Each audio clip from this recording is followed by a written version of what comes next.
Share what you join the chair. Oh, yeah.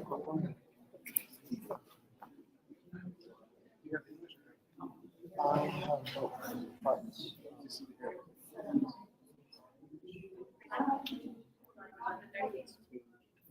So I can see that chapter 30. yeah, but sorry, when Chapter 30. So. chapter 30? Yeah.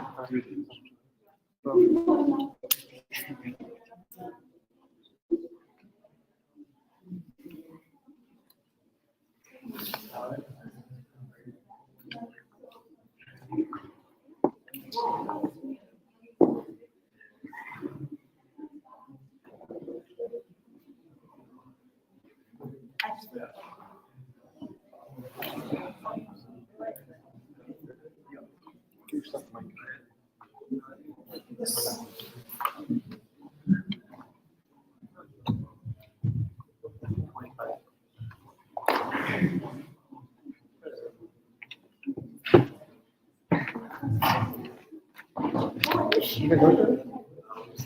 Yeah, I know. Oh, really so fast? You guys made that connection. Awesome.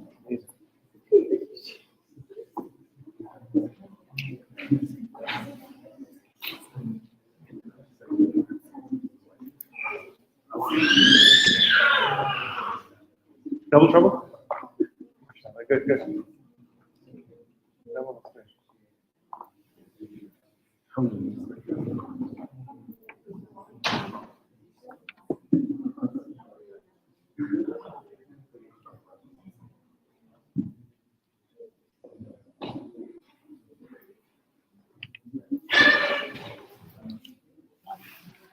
Huge. Is it?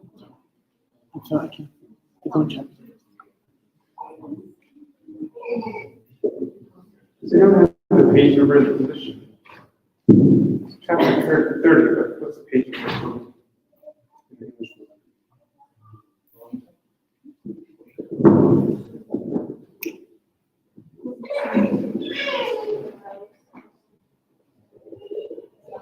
Just send me the just send me your PDF. With the, okay.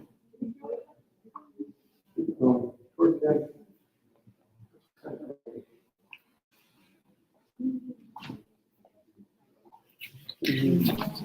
These numbers.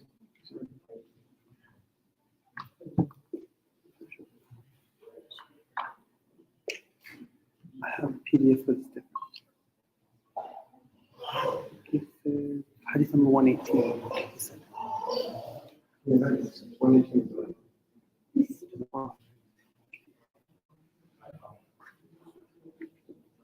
Sorry about that. Right.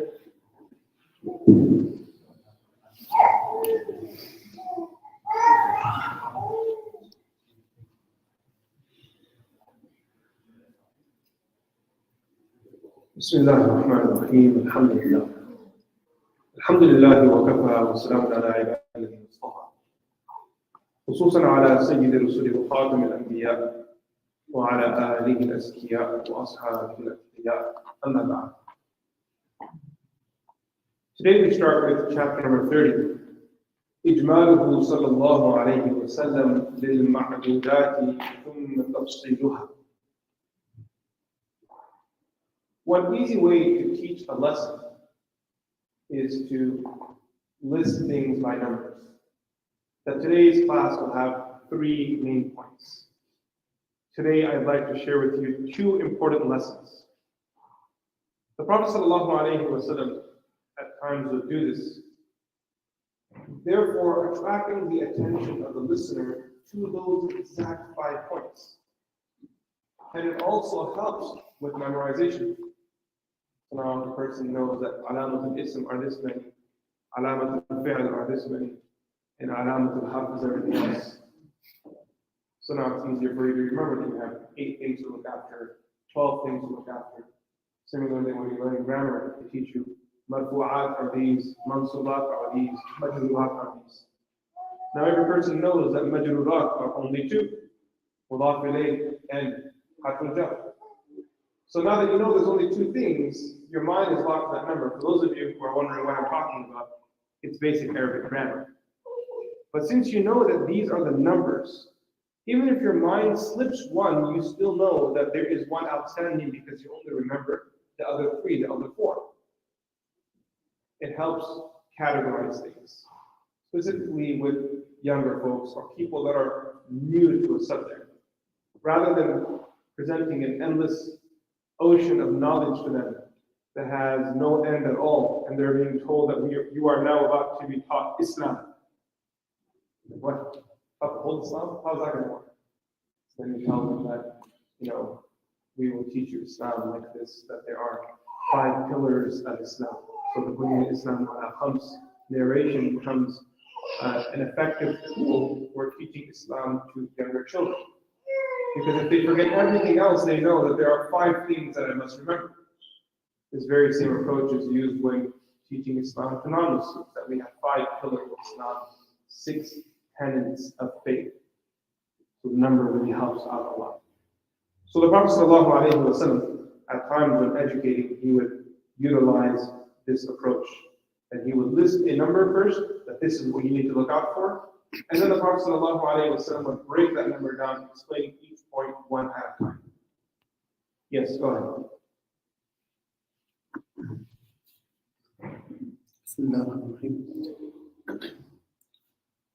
Muslim reported on the authority of Abu Hurairah said, the Messenger of Allah ﷺ said, may his nose be rubbed in dust, may his nose be rubbed in dust, may his nose be rubbed in dust. He was asked, who, O Messenger of Allah? He said, whose parents, both or one, reach old age with him, but he does not enter paradise. I think that riwayah has to do with the previous chapter. Well, we can cover that as well before we move on. So this riwayah that he recited belongs to the previous chapter. And the chapter heading for that chapter is the Prophet ﷺ, إِجْمَالُهُ الْأَمْرُ ثُمَّ تَفْصِيلُهُ لِيَكُونَ أَوْضَحَ وَأَمْكَنَ فِي الْحِفْظِ وَالْفَهْمِ. So the Prophet ﷺ would vaguely mention an outcome, and then he would explain what the outcome was. That person is foolish. That person has not believed. This person is a believer. Wallahi la yu'min. Wallahi la yu'min. Wallahi la yu'min. That person is not a believer, not a believer. Now, because the cause behind such a statement is vague, the mind begins to wonder that who is this person? So then after putting the bait there, now Rasulullah sallallahu alayhi wa sallam feeds, and he says, مَنْ لَا يَأْمُنُ جَارُهُ بَوَائِقَهُ, that the one whose neighbors are not free of their harm, that person's iman is not safe. So similarly, in our last week's class, while explaining that, we talked about the narration where a body was taken past Rasulullah sallallahu alayhi wa sallam, and he repeatedly said, wajabat, wajabat, wajabat. And then another body was taken past, and he said, wajabat, wajabat, wajabat. And later on, the Prophet of Allah explained that for the first person, the fire of hell, the first person, paradise had become necessary, and for the second person, Allah subhanahu wa ta'ala had given that person the fire of hell. So first using a vague outcome, and then explaining the cause and the reasoning behind it. The cause behind the different outcomes, we explained that in our last class, so I won't repeat it again. But we turn to this riwayah that Abu Hurairah radiallahu anhu narrates, رَغِمَ أَنْفُهُ ثُمَّ رَغِمَ أَنْفُهُ ثُمَّ رَغِمَ أَنْفُهُ, that may that person's nose be mixed with soil. It's a way of saying that person be disgraced, that person is truly a loser. قِيلَ مَنْ يَا رَسُولَ اللَّهِ, they said, who are you talking about? Who is this ultimate loser? قَالَ مَنْ أَدْرَكَ وَالِدَيْهِ عِنْدَ الْكِبَرِ, the one who finds his parents in an old age, one of them or both of them? One of them or both of them. ثُمَّ لَمْ يَدْخُلِ الْجَنَّةِ, and still does not find his way to paradise. Because earning your Jannah through your parents while they reach an old age is such an easy task. You have motivation to serve them because they are your parents. رَبِّ ارْحَمْهُمَا كَمَا رَبَّيَانِي صَغِيرًا. Being patient with them only makes logical sense because they did that for you. This makes even more sense in a situation where only one of the parents are around, possibly because someone passed away, or in a case where only your father or only your mother raised you. Then in that case, you must remember the sacrifices that mother did, the hard work that father put in. You never forget it. So Rasulullah sallallahu alayhi wa sallam's teaching method here is to catch the attention by making a big statement and then clarifying. This particular chapter teaches us a similar lesson, but now Rasulullah sallallahu alayhi wa sallam is quantifying things, that there is a number. So the first narration, he narrates, روى الحاكم في المستدرك عن ابن عباس رضي الله عنه قال رسول الله صلى الله عليه وسلم اغتنم خمسا قبل خمس. Value 5 before 5. اغتنم خمسا قبل خمس. Value 5 things before 5 things.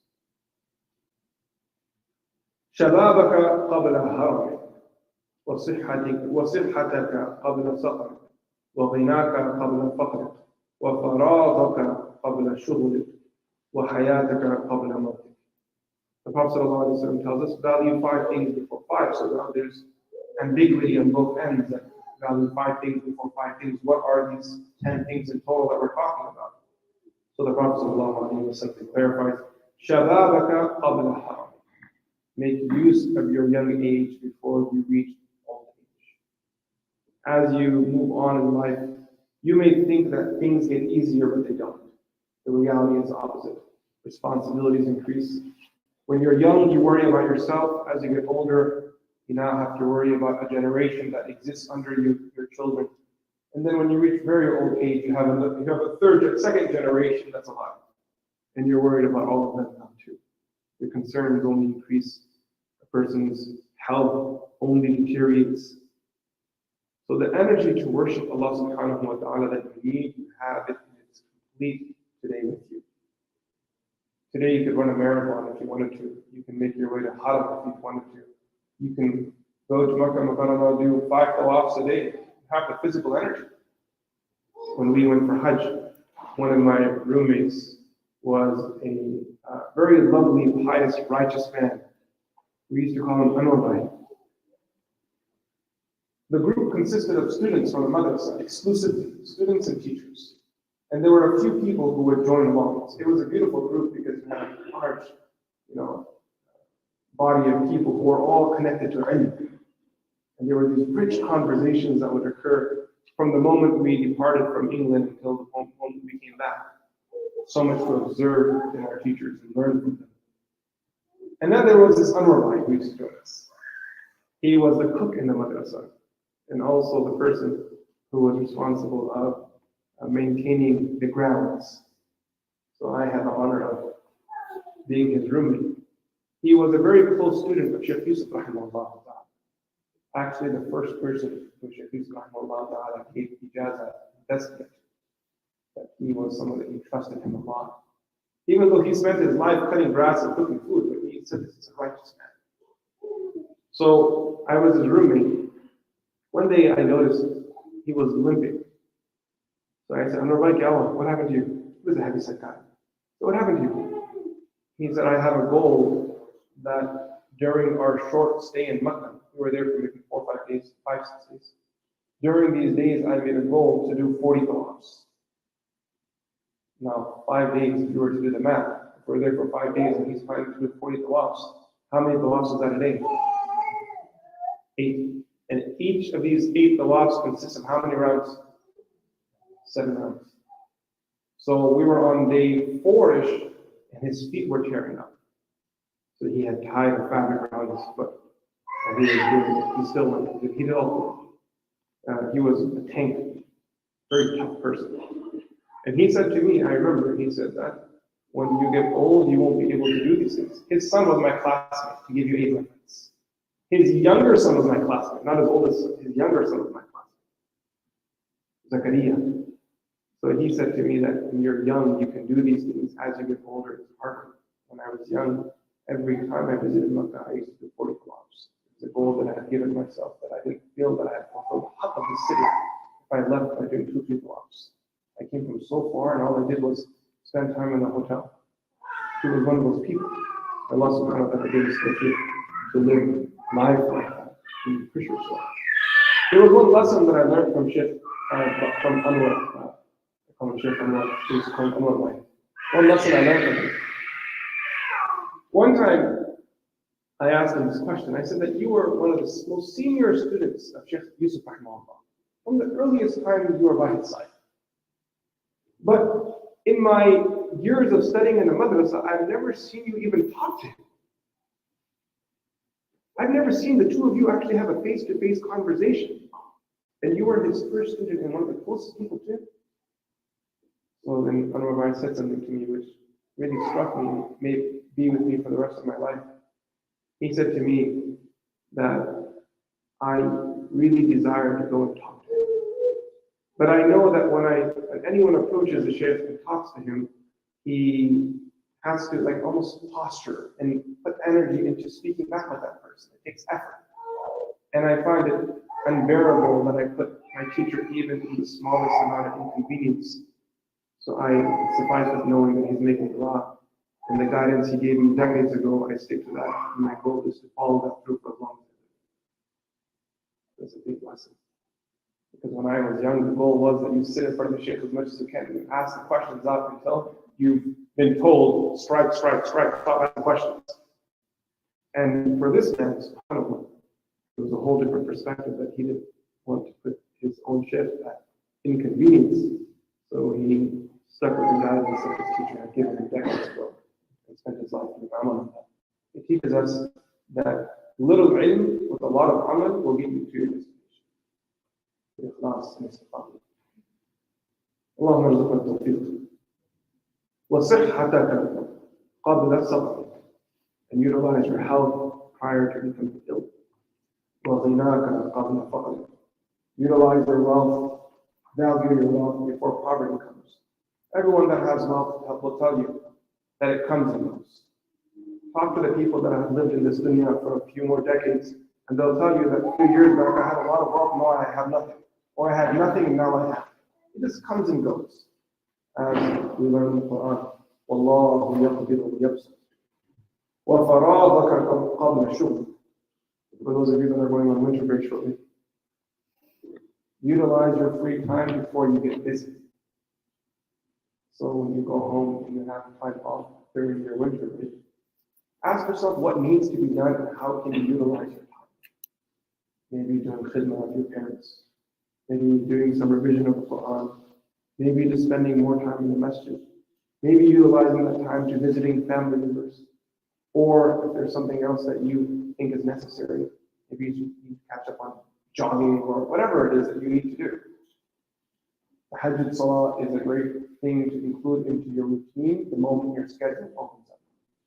Because we all know that once things get hectic, it's hard to do it. Sleeping late, waking up early, the body exhausts out and gets tired. Even then, you should pray the Hajj. But during your break, you should not accept anything short of that.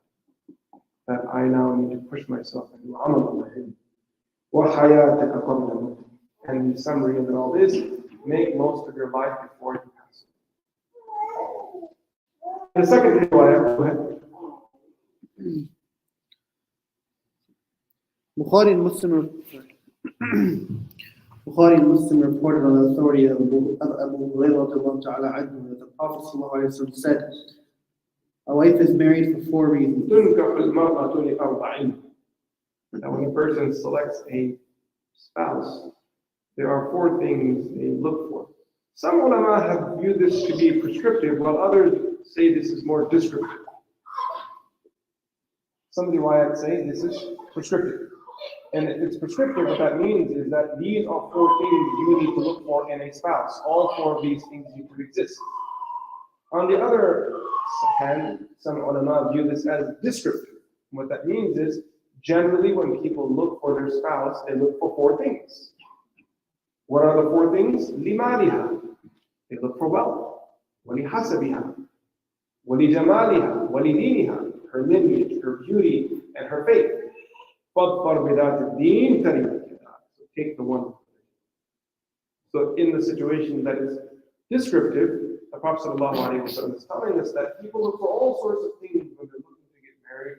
You need to look for someone that is religious. Find someone who carries their deen to their heart. Now, this is another discussion that unfortunately many of us don't understand what it means to look for someone with deen. In our mind, the idea is that if they're praying for salah, they have deen. And salah is a part of the deen, not the other way around, where the entire deen is summarized in salah. A person can be praying salah and flawed in 100 different places. That doesn't mean they have deen. That means they have a part of it, right? But salah is definitely a strong marker to look for. Hijab is definitely a strong marker to look for if that's what you're interested in, right? If you're looking for some with deen. But just because someone has one aspect of deen, the deen doesn't mean to have it all. What I'm more interested in knowing is if that person has love for the deen, love for the symbols of Islam. If this person actually takes the word of the Prophet of Allah seriously. If this person is willing to make change in their life because of a command of Allah subhanahu wa ta'ala. Because we are looking for potential in people, not perfect people. Perfect people don't exist in the world. They ended with the passing of the Prophet Muhammad sallallahu alaihi wasallam. For everyone else in the world, we look for potential. Where do we see it? So we talk to people, we ask them questions, we listen to their tone, we pay attention to the way they respond, the words they use, we look at their adab, how they raise their voice when they're talking, or if they keep their voice soft when responding. These are things we look for. That does this person understand the prophetic model? Look for potential in people. The outcome will come. It'll come in life. Okay, next narration. Next chapter. تعليمه صلى الله عليه وسلم بالوعظ والتذكير. So in this chapter, the author, rahimahullah ta'ala, is pointing out that sometimes Rasulullah sallallahu alayhi wa sallam, bear in mind, until now we've been talking about different techniques the Prophet sallallahu alayhi wa sallam used. And so many, we've covered 30 chapters. Now he's entering into some long form, where the Prophet ﷺ would actually pair things together, put a presentation together. Not presentation with PowerPoint style, but it was structured. Rasulullah ﷺ was giving a longer message. This is also a part of the deen. That when the time is right, you don't go brief, rather you go all out. You give some extra information. So تعليمه صلى الله عليه وسلم بالوعظ والتذكير. Yes, go ahead. Cautioning and reminding. Cautioning and reminding were among the most important and most prominent methods the Prophet ﷺ used in his teaching. This is a reflection of the orders of the Quran, wherein Allah subhanahu wa ta'ala says, "Remind, because reminding benefits the believers." You are only to remind. Many of the Prophet ﷺ's teachings were derived from his admonishments and general sermons. The great Imam Muhammad al-Kashmiri elaborated on the perspective of reminding in the context of the Prophet ﷺ's ways of teaching. He also distinguished between the functions of the preacher and that of the teaching scholar. Due to its benefits, I would like to quote some of it here. Preachers and teachers have two distinct functions. The preacher's objective is to involve emotions of his audience, and as such, use expressions and gestures that excite and motivate them. He does not pay attention to minutiae of the issue or its prerequisites. He will promise and scare, admonish and entice, and order and forbid. He does not care about details. This is the job of the wa'id, and the wa'id has a role. وظيفة الواعظ والمذكر فإنه يحرض على العمل ويرغب إليه. That the responsibility of the wa'id is to stir the emotions, fear into that person's heart, bring joy to that person, give them the image of Jannah and Jahannam. You look at, for example, Faqih Abdul Samarqandi's Tanbih al-Ghafilin. You read that book and you'll fall into tears. It's one of the first books, Samarqandi. Faqih Abdul Samarqandi's Tanbih al-Ghafilin. It's one of the first books that our teachers recommended for us to read to learn how to deliver lectures. It's in Arabic. Actually, there's an English translation of it now. It's a short sermons, like 3-4 pages long each sermon. Very, very, very powerful stuff. It'll shake you to your core. You won't be able to sleep at night. He's a class live. Right? The narrations, the way he puts them together, the way he pieces the whole argument together, it leaves an imprint on the heart. فَيَخْتَارُ مِنَ التَّعْبِيرَاتِ مَا يَكُونُ أَدْعَى لَهَا. So the wa'id is very good with words. He has to use expressions that convey the message. Every statement of yours has the impact of penetrating further. So you have to be careful and think, select your words. ولا يلتفت إلى تحقيق المسألة واستيفاء شرائطها ومواقعها. And the why doesn't need to focus too much on the details of each mas'ala. They don't need to give you like, and this condition, and that, this applies here, and it doesn't fit in this scenario, and it does fit in that scenario, because that kills the vibe of what they're trying to accomplish. You have to understand that when you're delivering a message, you need to choose a lane. If it's going to be ilmi, then commit to it. Then make sure you are conveying this message with its technicalities so the issue is properly explained. Or if you're going to serve it in the role as someone who is a ride, and someone who offers reminders, then make your reminder work. Now there are some people in the world who know how to tread both lines at once. They do exist. You'll hear some ulama who are very good at speaking and they're phenomenal with words, yet at the same time, they're so embedded in their knowledge that no matter what kind of reminder they're offering, they will always leave the ilmi gems behind. There will be that where required, where needed, they will engage with the technicality. But you have to bear in mind, even if they want to, they can't go full technical because it'll take away from the subject matter. Are you guys understanding this? So you have to be careful when you're choosing your lane. What is the purpose of this? With that, yes. Teachers and scholars, on the other hand, would like to review the issue and teach us what they know about it. Applying this issue is not of an immediate concern. They use a language that is precise and unambiguous. A language. The why is trying to get people to do amal. The faqih and the alim isn't really concerned about getting the amal now. They're more concerned about conveying the message. You guys understand this? Their job is to convey the information, convey the true message. Their job isn't at this moment to really motivate and spiritually, energize people that go to tahajjud tonight. That's not what they're looking to do. Their job is to explain to you what are the different opinions on the sunnah number of rak'ah for tahajjud salah. In tahajjud salah, is it preferred to do longer qiyam or longer sujood? In tahajjud salah, do you end with it? And if you do pray with it and you want to pray again, what do you do then? What part of the night is dedicated for tahajjud salah?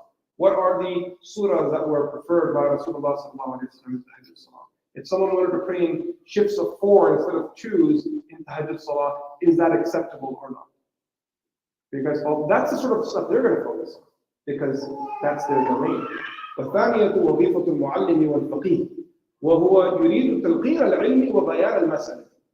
أما العمل بها فبالمعزل عن نقلها ويحقق البيان ويدقق الكلام. That as far as doing amal on that, that's not something that he's concerned on anymore. That's now the task of the why to get people motivated and excited to do amal. Again, there is a line in the middle that you can tread, but each of these have their own departments. Go ahead. They use a language that is precise and unambiguous, a language that will convey the meaning as precisely as possible. They mention all pertaining facts, and if they are to preach, they will use these facts as tools of their preaching. Religious leaders play the role of the preacher more than the teacher. Allah subhanahu wa ta'ala said, "You are only to remind, you are not to control them." However, they use a mixture of both as they want to shake off our complacency and instigate us to act. The natural way for this to do this is for the leader to lead by example, as is the case with the Prophet ﷺ, whose guidance was mostly taken from his actions. Whatever he ordered people to do, he will be the first person to learn. He will do first, and people will learn from his actions, and thus did not need formal teaching and training. If his way was only theoretical, Islam would not have been propagated. When he ordered the believers to do something, he would use instinctive language and simple terms without inundating them with details. He simply asked them to do their best to follow these orders. In turn, the companions did their utmost to follow these orders without splitting hairs or being fussy about details.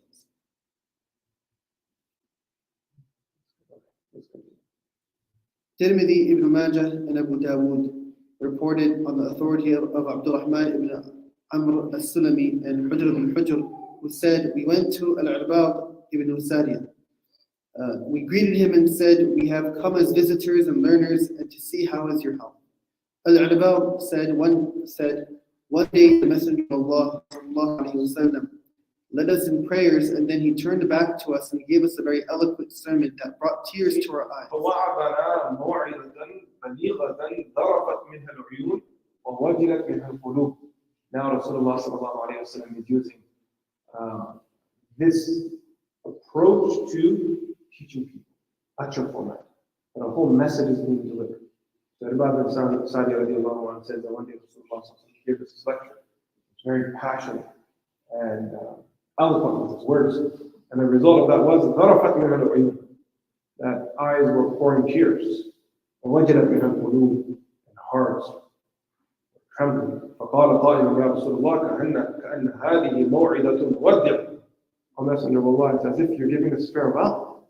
So much passion, so much energy. فما تعهد إلينا. So if this is that, what covenant do you give us?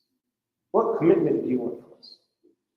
فقال أوصيكم بتقوى الله والسمع والطاعة وإن عبدا حبشيا فإنه من يعش منكم بعدي فسيرى اختلافا كثيرا فعليكم بسنتي وسنة الخلفاء الراشدين تمسكوا بها وعضوا عليها بالنواجذ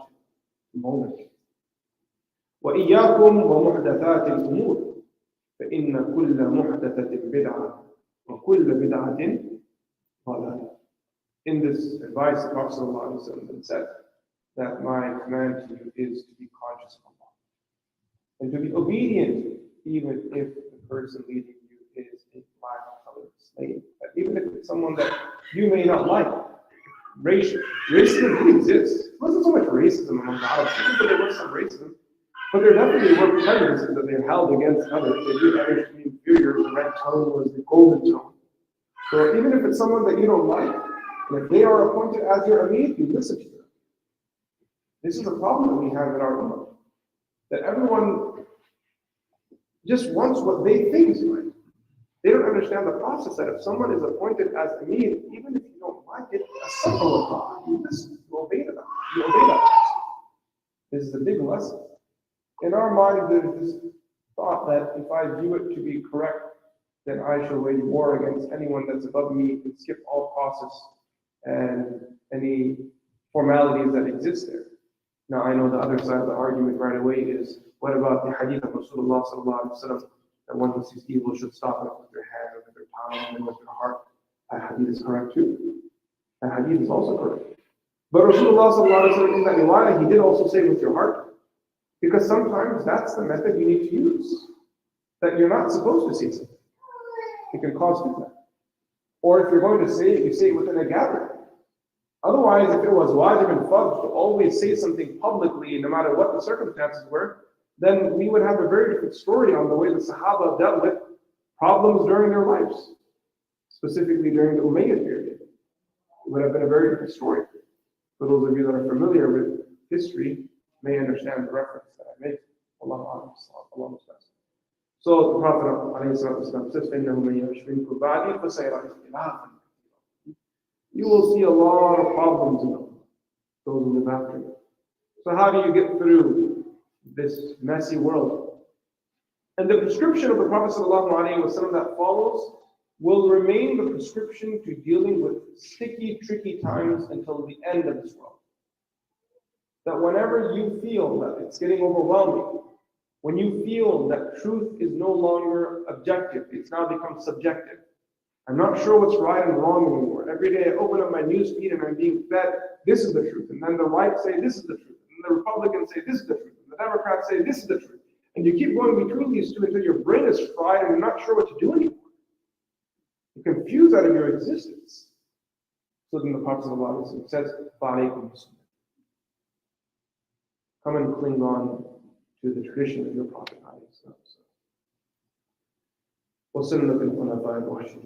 And the path and the way of the rightly guided ones. The Muhaddithun say this is referring to Abu Bakr, Umar, Uthman, Ali, Ridwanullahi alayhim. تمسكوا بها, firmly hold on to it. وعضوا, عض يعض, what does that mean? Bite. Bite something, عض. So عضوا عليها بالنواجذ. Bite onto it, not with your ثنايا, رباعي, أنياب, ضواحي. Not even your طواحن. Which one? Nawajid, right at the back, the molars. Bite onto it back. Because once a person bites on with a molar, what happens? Not letting go. You're not letting go now. It's not coming out. عضوا عليها بالنواجذ. And then the Prophet ﷺ says, avoid innovative matters for all innovations. فإن كل محدثة بدعة. Everything new is a bid'ah, and every bid'ah is misguidance. There's some discussion here, but it's not for this class. We covered the issue of bid'ah in great detail while covering the Arba'in Imam al-Nawawi rahimahullah ta'ala. Those who wish to learn more about that subject, you can reference the corresponding narration in the recordings. Go ahead. Nasa'i, Ibn Majah, and Muslim. Next chapter. تعليمه, this is chapter number 32. تعليمه صلى الله عليه وسلم بالترغيب والترهيب. So now we talked about maw'idah, which is just giving advice. Now that advice is broad. You can go in different directions, different approaches to it. Now it's as if within advice, the Prophet sallallahu alaihi wasallam used different approaches. One of them is what we call targhib and tarhib. Targhib, raghaba yuraghibu targhiban, is to incentivize someone. To incentivize someone to do something. So if you take out the garbage, I will incentivize you by giving you $5. Targhib. And if you do this, this will be the outcome. It's powerful. People need motivation. Why am I doing something? In the world's most ideal scenario, we wouldn't need motivation for obedience. The fact that Allah is our Rabb and we are His servants would be in an ideal situation. And we should aspire to head there. That the targhib will always be there, and that doesn't mean that we ever turn away from it. The Prophet of Allah gave us something as an incentive. It is very important. We always remember. But in addition to that incentive, the ultimate cause of obedience is the amr of Allah. But I will do what I'm doing because there is a command of Allah directed towards me, and there is no need for any other thing. That's it. End of discussion. There's an amr of Allah subhanahu wa ta'ala. So ta'limuhu bil-targhib. And the second is tarheeb. Tarheeb means to warn someone of something, admonish them. That if you do this, this will be the outcome. It's important that you mix the two. That you use this and a little bit of that. The Quran has beautiful imagery of Jannah, but it also has daunting images of the fire of hell. A little bit of both. Relying only on one could lead to a catastrophic outcome. If you focus just on tarheeb without any tarheeb, that it almost encourages the person it leads a person to forget about the possibility of punishment. Tarheeb reminds you that you're accountable. That yes, Allah subhanahu wa ta'ala is ar-Rahman ar-Rahim. وَأَنَّ عَذَابِي هُوَ الْعَذَابُ الْأَلِيمُ. Right? That نَبِّئْ عِبَادِي أَنِّي أَنَا الْغَفُورُ الرَّحِيمُ. Inform them that I am forgiving and merciful. However, أَنَّ عَذَابِي هُوَ الْعَذَابُ الْأَلِيمُ. The punishment of Allah is also very severe. It's in between both. That we tell people that if you pray salah, this is the virtue of it. Amazing. The example of one who prays salah is like a person who bathes through a river that passes by their house 5 times a day. Amazing virtue. That the people who do sajda, their foreheads will shine. Those who do wudu, their limbs will shine. For every step towards the masjid, there is reward. Closest a person is to Allah is while they're in sajda. When a person says, غَيْرِ الْمَغْضُوبِ عَلَيْهِمْ وَلَا الضَّالِّينَ, the malaika come and say, Ameen. When a person says, رَبَّنَا لَكَ الْحَمْدُ, the malaika come to receive that praise. These are all amazing virtues, and there's so many. But at the same time, we must never forget the warnings of the Prophet. And when a person prays salah without doing the wudu properly, and without doing the ruku' and sujood properly, when he finishes his salah says, ضيعك الله كما ضيعتني. That you treated me like a dirty rag, may Allah do the same to you. I hope you get wasted on the day of judgment. ضيعك الله كما ضيعتني. And that same riwayah, Rasul alayhi salatu wasalam said, وإذا توضأ العبد فأحسن الوضوء ثم قام الصلاة فأحسن ركوعها وسجودها والقراءة فيها قال في الصلاة حفظك الله كما حفظت. Then on the other hand, when a person does the wudu properly and prays salah properly, giving attention to the ruku and sujood and reciting, with heart, at the end of that prayer, that salah says, may Allah preserve you. You take care of it. May Allah take care of you. So there's a wa'id there. There's a heed there, a warning. That if you don't do this right, there's accountability with Allah. A little bit of both. This is important. If you focus just on the warnings, then what happens?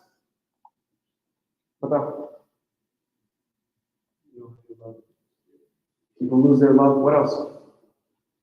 I think they're saying be scared. I agree, they get terrified. Many of us grew up like that. Anything you did wrong, your parents said, you're going to Jahannam. You didn't read Quran right? Jahannam. You didn't eat with the right hand? Jahannam. You didn't put the right shoe on first? Jahannam. And then when you keep hearing that again and again, for years, what happens to the mind and heart of the person? You start feeling very lonely, and they lose confidence that this is always going to end bad. There's no good scenario here. And that can either lead them to a horrific state, or in the worst case scenario, maybe push them away. So Allah subhanahu wa ta'ala teaches us a little bit of both. In this equation, the prophetic model and also the Quranic model is to lean a little bit more on the glad tidings side. You guys understand this? To lean a little bit more on the glad tidings side.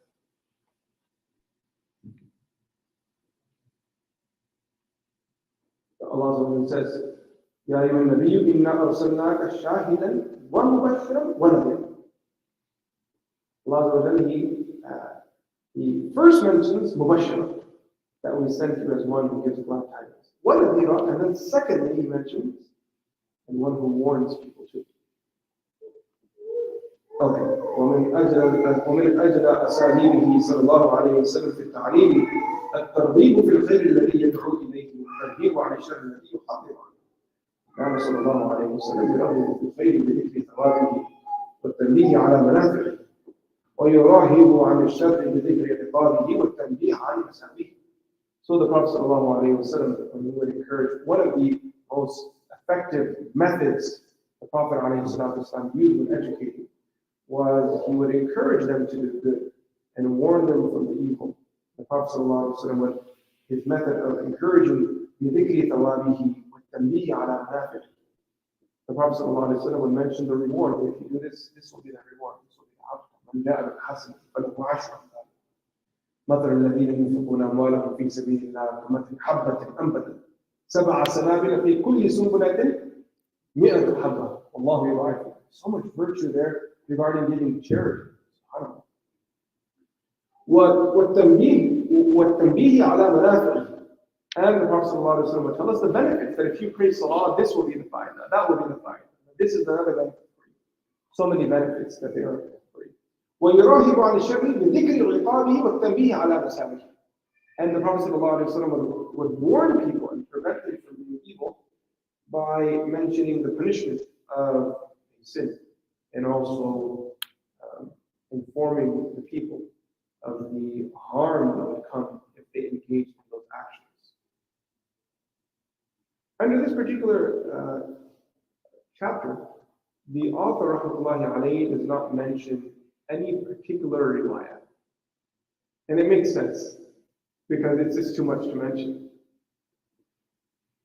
You guys understand? If you went to even, where do you start? It's just too much to mention. But for those of you that are interested in this genre of hadith, you're looking for books that consist of fada'il al-a'mal, virtues of deeds. Shaykh Hadith Mufti Hussain Kamani Tuesday Fadail al-Amal is a beautiful resource in this regard. Similarly, I think the most popular one, the most popular book on Targhib wa Tarheeb is Al-Mundhiri rahimahullah. Imam Abu Muhammad Zakiyuddin Al-Mundhiri. They just refer to him as Hafiz al-Mundhiri. Hafiz al-Mundhiri. His book is called At-Targhib wa Tarheeb. This is a book that every person should have a copy of.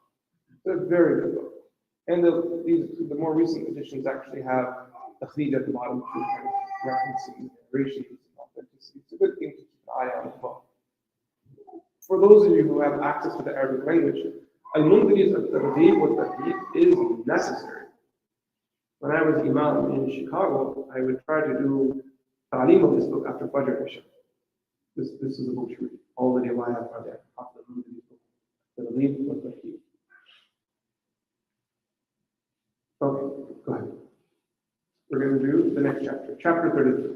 تعليمه صلى الله عليه وسلم بالقصص وأخبار الماضين. So we're talking about lecture format, right? So one of the things that you have under lecture format is warnings, admonitions. By the way, that Hafiz al-Mundhiri book is translated in English as well. You'll have to check what the translation is. I don't off the top of my head what it's called, but if you search for it, you'll find it online. Now, another method or another tool to use when putting your lecture together, your talk together, تعليمه بالقصص وأخبار الماضين. That use stories. Stories are beautiful because if the story is sound, it can take a very complicated issue and present it in front of you in a living form. When you have technical information, it's kind of like just raw ingredients. And then when you work it into a story, you now have a meal out of it. It's so much easier to look at a meal where everything is presented perfectly, it's all together, versus standing in front of a pantry with all the raw ingredients in front of you. You can be overwhelmed. How do I make sense out of all this? Allah subhanahu wa ta'ala tells us, لَقَدْ كَانَ فِي قَصَصِهِمْ عِبْرَةٌ لِأُولِي الْأَلْبَابِ. That for intelligent folks, there are lessons in stories. Stories are a very good tool. I think they should be utilized, specifically when teaching younger folks. Because even though the moral of the story may slip them, but if they remember the story, when they reach adulthood or maturity, they can go back and connect it. But it can also be such a waste. If your stories are moralist, like all these Disney movies and all the other garbage that our kids learn, and all the poems they learn. You know, my son came back about what's the moral of Humpty Dumpty? You're asking me what the moral of the story of Humpty Dumpty is. Like, what are kids supposed to learn about Rapunzel? Like, what's the epiphany?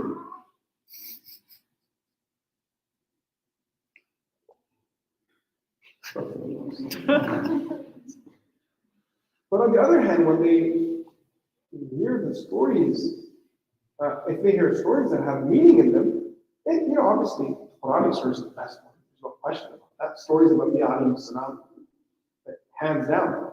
But even aside from that, if you were to even create a story to demonstrate a lesson, if you were to just make one up, it can be profound, but you need to put thought into it. And it'll convey a message that will always be remembered. I recall when we were students, our teacher was trying to teach us the harf mawsula, ma and man. So while teaching that to us, he shared a qissa.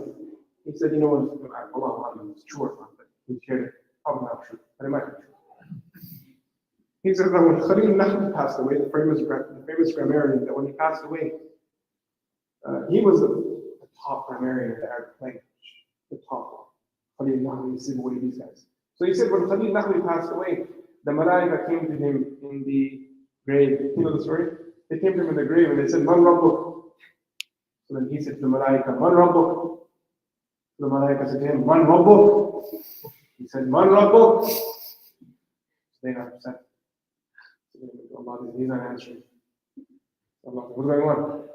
So he said, I gave the answer. They asked, Man istifhami, I give also. Man Rabbuk, who's your Lord? I said, Man Rabbuk, Alladhi Rabbuk. The one who is your Lord is the one who is my Lord. You understand Arabic. The words are the same, but they come in different meanings. Right? So now, you remember this? You remember this masala of. Similarly, there is a statement they teach children when exposing them to the different types of mansubat. Mansub is a state of a noun in the Arabic language. A noun can either be marfu', mansub, or majroor. So to teach them the mansubat, the different types of objects in a sentence, they concocted a statement. ضرب زيد يوم الجمعة أمام الأمير ضربا شديدا مشدودا والخشبة تعذيبا. Now this statement has all the different types of maf'ul in there. And it's a little funny as well. You know? Dude got beaten up. Haha. ضرب زيد يوم الجمعة. He got beaten up a lot of times. For some reason, the Arabs made Zayd the subject in every sentence, and the selected verb for all the examples was always beating it up. No, Zayd was a hitter actually. Amr got beaten up. It's always ضرب زيد Amr. Zayd Amr was always beaten. Okay.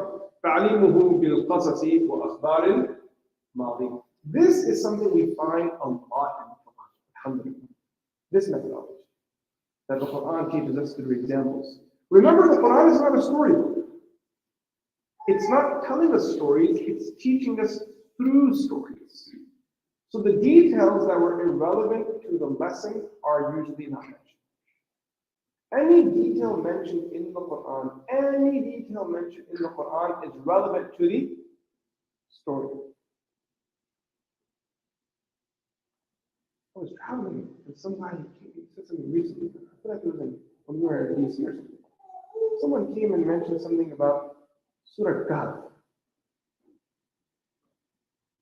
He was skeptical of the whole story of Musa and Khadir, which is really weird, but anyway, I mean, it's in the Quran.